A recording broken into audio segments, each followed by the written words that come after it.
Yo, what's up mga pare ko, hindi lang player ang bibitawan ngayon ng SMB dahil itong kalalabas lang na balita, mukhang itatapon na rin nila itong head coach nilang si Coach George Gallen after na talunin pa sila ng NLEX sa 4th quarter game na nangyari. And take note mga pare ko, hawak nila dyan ang 19 lead mula sa 1st to 3rd quarter at pagdating nga sa dulo, binaliktad pa nga sila dito sa laban na yan. At itong si Poy Era mga pare ko mukhang tutuluyan na ngayon ng token text na i-trade sa ibang team. At itong bagong head coach ng Converge kukuha agad ng mabigat na trade dito sa San Miguel Beermen. Malaking pagbabago nga raw talaga ang gusto nitong gawin sa Converge. Yan yung mga pag-uusapan natin sa video na to mga pare ko. Unahin natin dito kay Poy Era, mukhang matutuluyan na nga ang pag-trade ng token text sa big man na to dahil after ng unang laban nila kontra sa Eastern at na-check ito kontra dito kay Glenn Yang at nabigyan pa ng flagrant foul penalty 2. And after ng 24 hours, nabigyan pa ito ng summon at suspension ng isang game. Isa rin yan sa dahilan maaari kung bakit nga raw nakuha agad nila ang dalawang magkasunod na talo nila ngayong Commissioner's Cup. Dahil nga sa second game nila kontra naman sa Northport hindi rin to nakapaglaro dahil nga sa suspension na binigay sa kanya. At ayon nga mismo dito kay Coach Chot na in-excuse talaga yung ginawa nitong si Eram lalo't wala silang big man na pang suporta sa game. Walang Kelly Williams at Brandon Roser kaya nga talagang hirap na hirap itong si RHJ na buhatin yung token text sa dalawang magkasunod na game nila.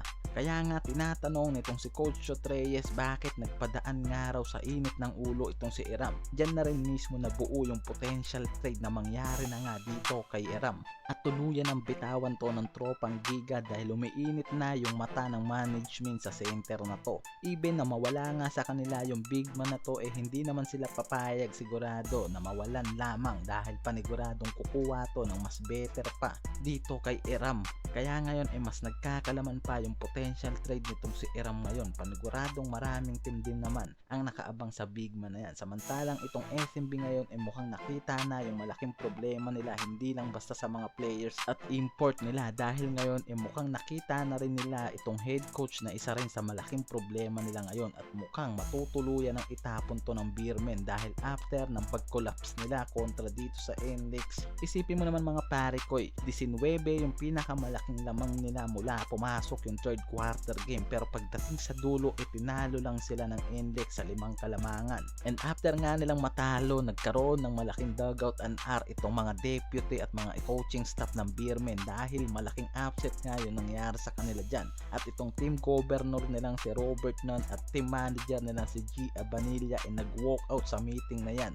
Diyan na rin pumasok mga pare ko yung rumors na baka palitan na nga ng tuluyan itong si George Gallen dahil sa biglaang meeting na nangyari sa Beermen at baka hindi talaga import yung kailangan nga raw nilang i-replace dyan kung hindi itong mismong coach nila.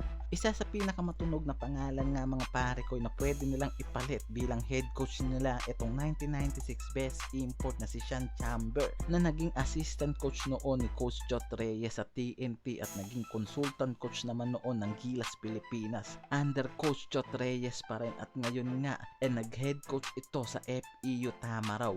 Yan yung possible na kunin ngayon ng SMB kapalit nitong si Coach George Gallen. Mukhang nakita lang nga raw ng management na to yung malaking problema nila hindi lang sa import of player dahil kahit noon pa man nakikita na nga raw na isa sa mga problema nga dyan itong head coach nilang si George Gallen at ngayon nga mukhang matutuluyan na yan. Sa kabilang dulo bago na rin ang head coach ng Converge itong si Delta Pineda at may malaking pagbabago nga raw ito na gustong gawin sa Converge mula sa mga players dahil biruin mo unang salang nito as a head coach ngayon ng Converge balak agad nito na kumuha ng trade package sa San Miguel Beermen. Mukhang isa sa mga plano nga nito kumuha ng mga veteranong player pero wala pang nilalabas na sagot dyan itong Beermen pero possible na kagatin ng Beermen yung trade na yan na inaalok nitong Converge lalo't naghahanap pa ang mga ito ng big man na maaari nilang makita ngayon dito sa Converge Iberex at yan yung possible na gawin nitong Converge na kumuha ng mga bagong player na isasalang nila sa kampanya nila sa Commissioner's Cup.